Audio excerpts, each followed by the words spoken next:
2 Bravo, and you might recognize this bike, kind of. The previous video, you would have seen us removing the OEM engine from our Motovox and installing a Predator Ghost on there. And upgrading the chain tensioner, I think, is all we did in that particular video. Well, you can obviously see here that we no longer have the Predator Ghost on this build, and there's quite a few other things that are on here that weren't on here previously. So let's go ahead and talk about that right now. So on our Motovox project, well, number one, we're in southwestern PA and it's winter time and we have snow on the ground. And in the cold weather, this old seat, we were out there riding it, doing some speed runs with the Ghost when we had it hooked up, and this fabric with the cold and my 207-pound self started to crack this old OEM seat. So you can see right here where we had to crack and some stuff coming through, so we just got a little fabric patch there and put on there for the time being until we get around to replacing the seat on that. So that's why we have a two-tone seat.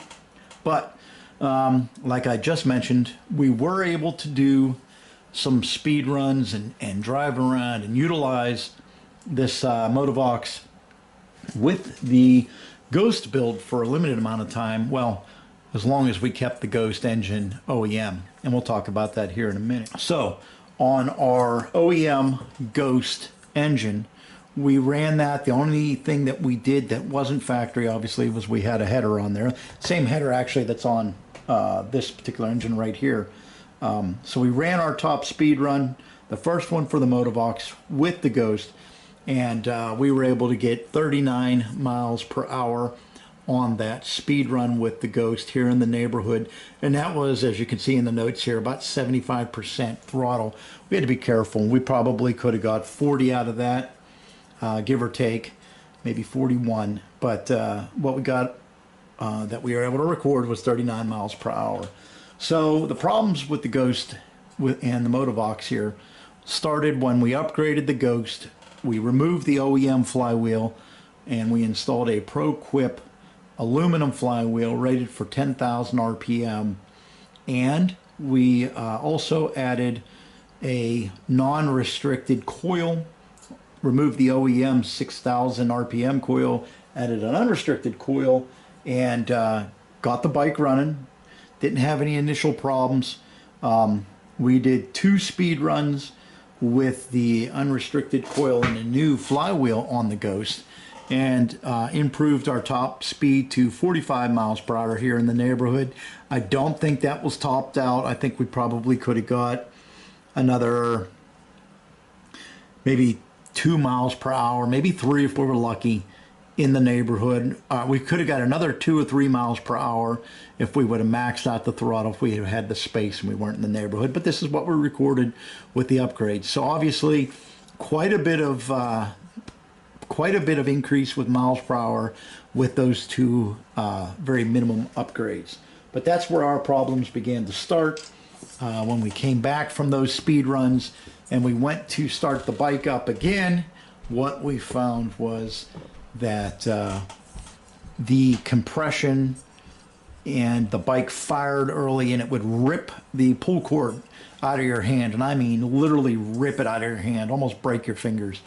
And it was just horrible, and it would just do that from there on out. It was you couldn't start the bike. It was just too difficult. You know, the pull cord would just get ripped out of your hand. So obviously I went onto the forums and did some research.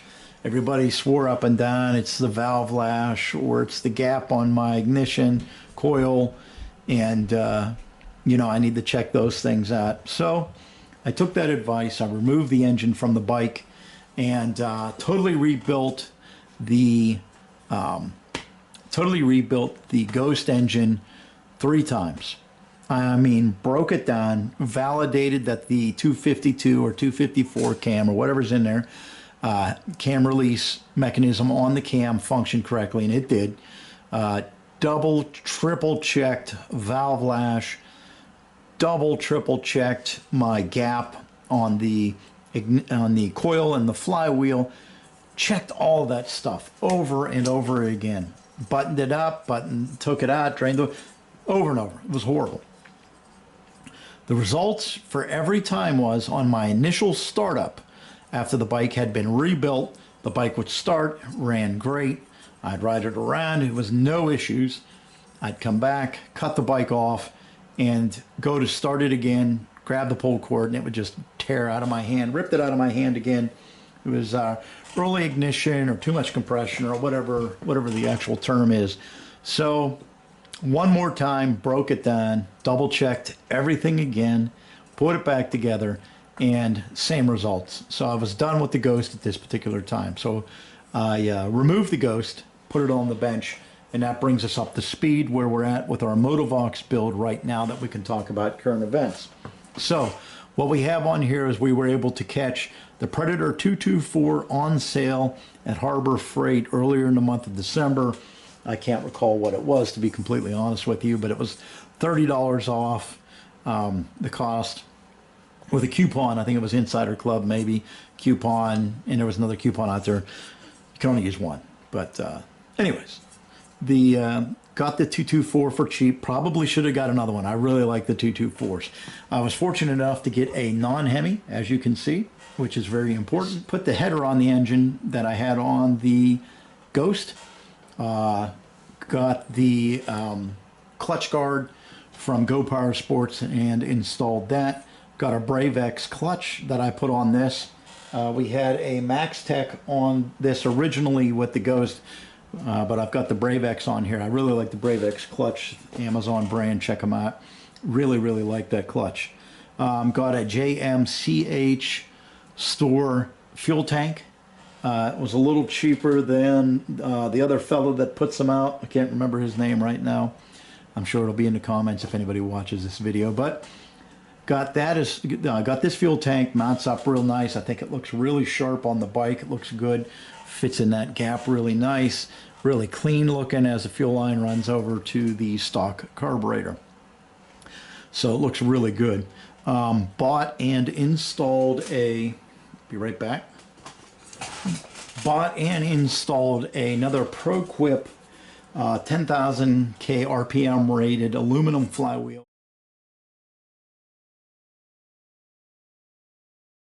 for the Predator Max Performance 224 here. So we've got that installed on here. We've upgraded the valve springs on this to 18-pound valve springs. And obviously the stage 1 kit. Obviously that's the header and the air intake, upgraded air intake kit. The air intake kit I got off of Studs Racing. The exhaust I got off of Amazon. The upgraded flywheel was off of eBay. The 18-pound springs came with the flywheel. And obviously I spoke about the clutch guard on the other side from Go Power Sports. And then the fuel tank from JMCH, and I think that was an Amazon company as well there. So, oh, and we're also running the Pro Taper grips and throttle. Very responsive, as you can see here. So, with this particular setup, now, what I've just shared with you is all the upgrades so far. Prior to the upgrades, when we just had the stock 224 on the bike here, we did have the header, but we didn't have the stage 1 air intake. We had just the OEM air intake on here, and we were running factory valve springs. We did a speed run, so pretty much factory setup minus the bypass on the governor and the header was the initial run. And on that initial run here in the neighborhood, we were able to get 38 miles per hour, and I think that was probably about 90% of the throttle. So I'm thinking we might have got 40 out of it if I had a little more room and I wasn't in the neighborhood. So we haven't run it with the upgrades yet, with the upgraded flywheel, the stage 1 intake, and the upgraded valve springs. We haven't run it yet. So it'll be interesting to see what we've gained with those upgrades there. We've replaced the V-tread OEM stock tires with these knobby tires. We were able to pick these up from Tractor Supply at a fair price. I like that style of tire. You'll see a lot of the times this style of tire and tread come on the Doodlebugs, or I've seen them on my Doodlebugs in the past, but we've got the matching tire tread obviously installed and on here. It's those are Carlisle tires, 145 70-6. You just your standard mini bike tire size there. But everything looks good. It's a good looking bike. I am shooting the idea around of maybe doing a 3-inch stretch off the back here, but I want to keep it OEM height. So if we did a 3-inch, obviously it would be angled down because I want the holes on the extension, I would want those to line up with the OEM so we get the same height and stance out of the mini bike. I might do that. That's on the board, as well as the Go Power Sports cheaper. I think it's like $100, 99 bucks. The front end, the shocks on the front end, the upgraded front end with shocks that Go Power Sports sells. The $99 ones. I know they just came out with an upgraded version, but just the simple ones, the same ones that are on the, if you can see it way over there, the same ones that are on the, it won't focus. Anyways, same ones that are on the Rascal over there in the corner. That's on the board, and obviously we're gonna need to upgrade that seat since it's starting to fall apart on us. So once the weather breaks, it'll be cool to do a top speed run on this bike with the upgrades. This is a strong runner. It's a nice bike. Runs really well. We'll start it up here just for a minute, just so you guys can hear it. All right, let's go ahead and do a startup so you guys can hear the bike.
Alright, so that was a pretty good demonstration. Bike runs really well. As you can see, I don't know if you saw or paid attention to how crappy it was outside, but it's snow covered and ice and it's freezing, so it's just not appropriate to get out there and ride it. Otherwise we'd do a top speed run under normal circumstances. So hopefully you enjoyed the update video on the Motovox project. It's obviously not done. Most projects are never done, right? There's always something else you can do, but hopefully you enjoyed this part 2 update on our Motovox project. I look forward to making some more videos on this once the weather breaks and we can get out there and get some speed runs done.